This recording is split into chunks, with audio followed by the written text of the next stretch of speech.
I did my last year of high school without one single friend. I walked through the halls invisible.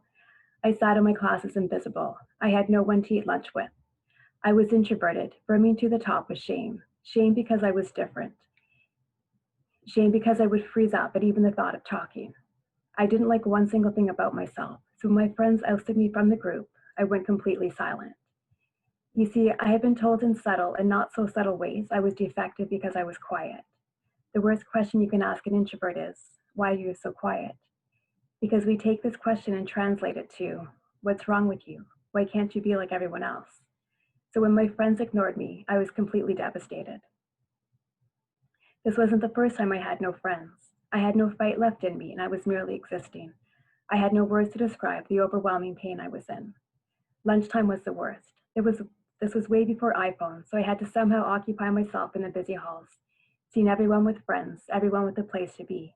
It felt like everyone belonged but me.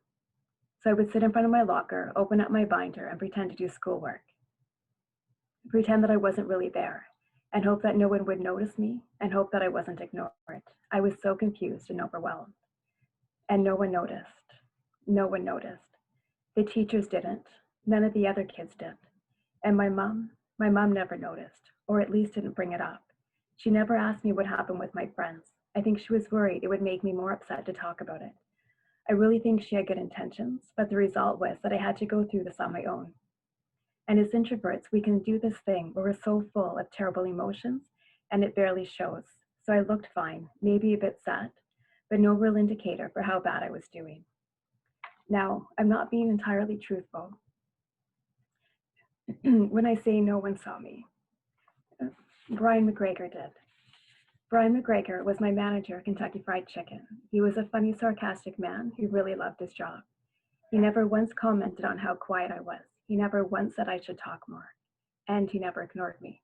He would ask me questions directly. He would tease me in a friendly, safe way, and held me accountable when I called in sick, when I wasn't sick.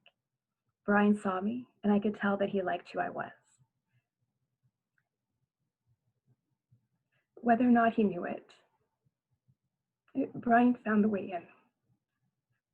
Brian was able to get past my silence without shaming me for it.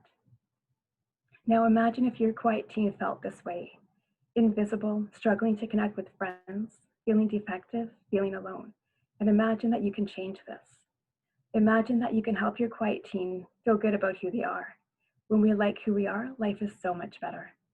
And as much as it was helpful that Brian saw me, who I really needed to see me was my mom.